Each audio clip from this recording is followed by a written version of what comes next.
Persona 5 Royal is the astonishing true version of one of the finest role-playing games ever made, featuring dungeon-style turn-based combat and an interactive manga wrapped in a highly stylized anime action-adventure story. That it takes place in Japan or is made by Japanese is merely a predisposed label used to diminish its quality and purpose and to alienate the genre from the Western audience, an audience which in and of itself is highly influential on the genre and the Japanese game industry altogether. Likewise, Japanese culture is felt ubiquitously here at home and abroad. So, ignoring the designation JRPG, or even just plainly RPG, Persona 5 is simply one of the greatest PlayStation 4 games ever made, and in general. In Persona 5 Royal, you command a band of Japanese teenagers that are basically superheroes who, in turn, each control their own personas, Pokemon-style monsters that aid them in combat. Each one is personalized to their inner desires and machinations. You play primarily as Joker, a misunderstood youth that society confuses for a troublemaker and brandished as a criminal, who is also one of the most well-dressed protagonists you'll see in a video game. He's almost completely silent, and at times you wonder how such a quiet character could be so cool. Maybe that's because, as the leader of the Syndicate of Phantom Thieves, his actions speak louder than words. The Phantom Thieves is a vigilante group of sorts that rebels against corrupt adults that suffer from distorted cognitions. Their goal is to set the villain straight and avenge the fallen, to set an example and prove their own individual worth. For Joker, as with all great protagonists, the game asks you to fill his shoes. You also fill the shoes of a great ensemble of characters, each with a colorful personality and each specializing in their own patented persona, all united under a common goal under uncommon circumstance. The characters' destinies are slated to be intertwined, and you come to really identify with each player as one of your gang. Each member operates under an assumed identity, using a code name that reflects an aspect of their self-image.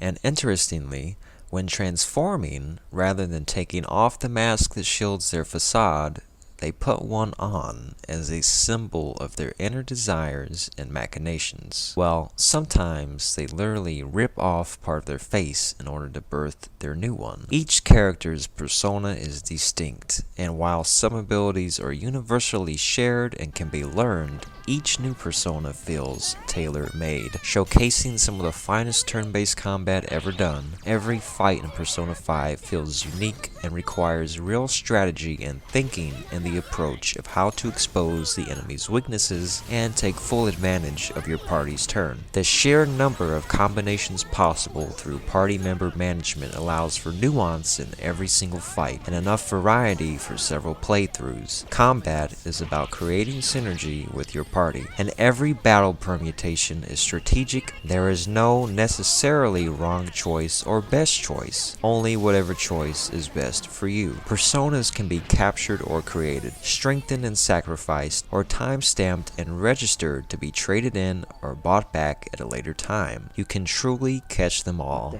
as well as share traits from old personas to awaken newer, stronger ones. Individual personas don't merely differ in cosmetic appearance, often containing special learned abilities that can only be acquired from that particular persona. Many of their designs are as thoughtful and cute as Pokemon, though most are more mature, except for the green penis guy. Overall, this game features some of the most creative monster/enemy design in a turn-based dungeon game, or in any type of game, period. Apart from minor annoyances, the characters really do feel like your friends, your partners in crime. Their character and costume designs and get-ups are each sleek and sexy, especially the many lady characters, traditional and typical of Japanese anime, and there are no complaints here. Close bonds can be forged with nearly all introductory characters, and you can romance nearly every female character in the game, even having multiple girlfriends at a time,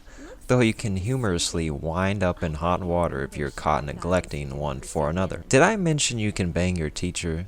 That could be worth the $60 right there. As far as the role-playing mechanics are concerned, you may interact with the world in many different ways, from completing menial tasks like reading a book to study for exams, getting part-time jobs to earn in-game currency, hitting balls at the batting cages, or doing inappropriate things with your teacher. You can also fight green penises, and in between you're going to be pressing X a lot, but you'll always be anticipating what's to come next. Though many of the world activities are tedious in nature, almost everything you do directly correlates to making you or your allies more powerful for future combat, or strengthening your bond with your allies for the same purpose. Each confidant offers unique traits that aid in combat, as the personas are categorized and designated to confidants. Ranking them up grants you the ability to summon stronger arcana, or versions of that particular strain of persona, making the task of socializing with the NPCs actually rewarding. And heaping praise on this game, this unexpected near masterpiece, I cannot overlook the nagging drawbacks. Giving a fair review for Persona 5 Royal proves to be a difficult critique because the game can be divided into two major elements of play: what it does well and what nearly breaks it. What Persona 5 Royal does well, it excels in extraordinary ways. This is in the production values, which are truly phenomenal.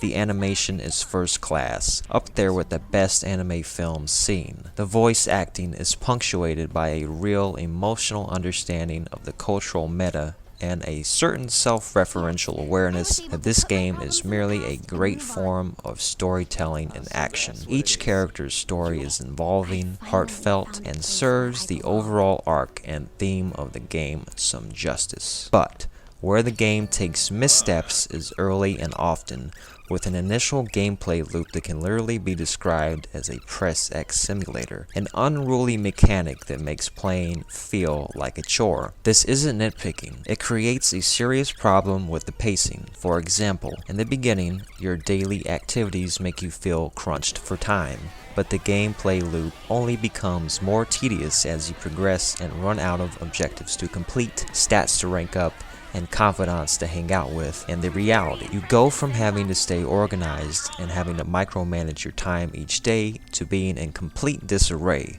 losing your diligence while having way too much time on your hands with nothing left to do outside of the metaverse. And that's when the game really becomes a press X simulator. I mean, literally. Take a look at this. Had the game simply revolved around invading palaces and focused on the incredibly refined combat mechanics for which there are extended sequences of in late game stages, it would be near perfection.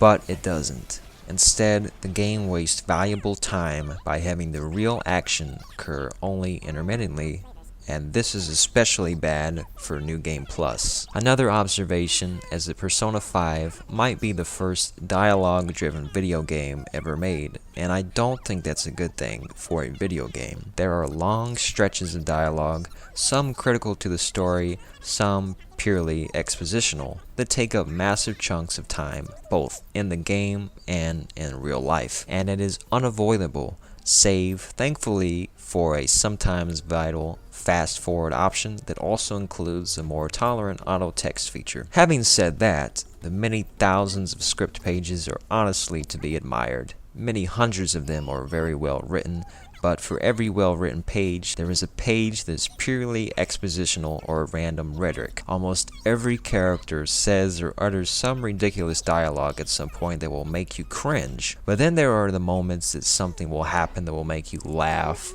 cry, or simply drop your jaw. There is a fine line between being more to the story and more of a story.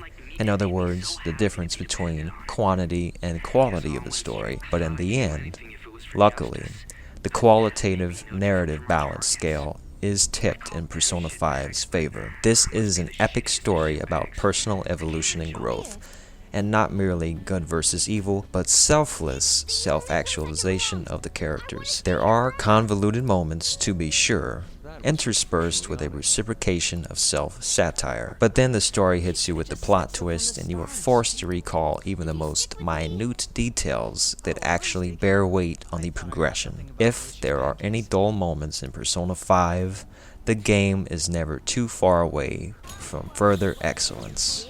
Of the remade features, the inclusion of unique showtime attacks is one of the most fashionable and cinematic combat mechanics I've ever seen in a video game, and they fit seamlessly into the concept of teamwork that drives the highly expressive combat of Persona 5 Royal. These special, powerful attacks can be triggered at random between two members of your group, so long as one of them is present in your party and can dazzle as well as really help to save you if you're in a pinch. This, along with the inclusion of Kasumi and Akechi as playable characters, is easily the best part of this game's remodeling and worthy of your purchase. I also have to point out how brief the DLC semester is and how it has a very minor impact on the overall story arc, tying together a few loose ends, but also seeming a bit unnecessary and a little bit forced. It's still worthy of your time for a satisfying true ending, the benefit of new combat, and possibly the best designed palace of them all. So,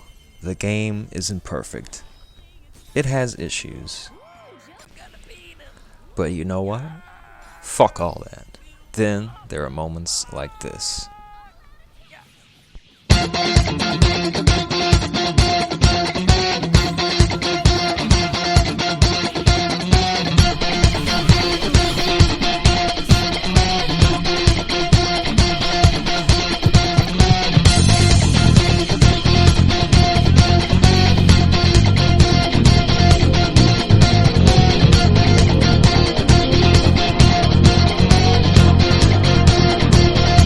It's not a game, I'm not a robot, and I challenge you.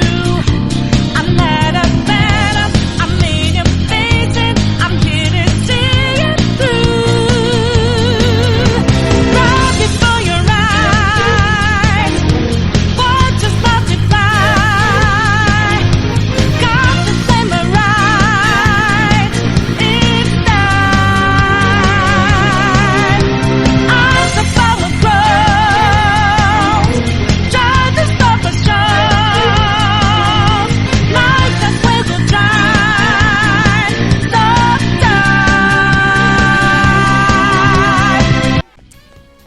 If style is substance, then Persona 5 is one of the most wholesome games of them all. The greatness of the sublime soundtrack is that it feels like one of the most engrossing original soundtracks ever produced. The music is motivational fuel as well as a contemplative reflection of the culture. It is a most immediate download. Almost every music coda feels like a perfect choice for every scenario. Getting out of class makes you feel like you're busting. Coming home at night makes you feel relaxed, ready to unwind. Gearing up to take down the boss feels like everything you've worked towards. There were many times where I didn't even want to proceed to the boss fight after sending the calling card, not because I was afraid or ill-prepared to fight the boss, but because the music was the reason. It made sure that I was ready to go, but also compelled me to stay and absorb this sound through my ears. Persona 5, like the name implies, is about identity. Every aspect of the game is personalized. The combat, the soundtrack, the narrative all feel cohesive in their proclamation about the exuberance and the audacity of youth, and I choose to embrace the identity of the culture that made this game possible, a shared video game culture of art, music, and cinema, a perfect blend of two hemispheres, a unification that has led to the greatest artistic output in the medium's history. Persona 5 continues that trend. Any misgivings I had disappeared over the course of my 100-hour playthrough. Persona 5 might just be the game to give you a change of heart. No pun intended.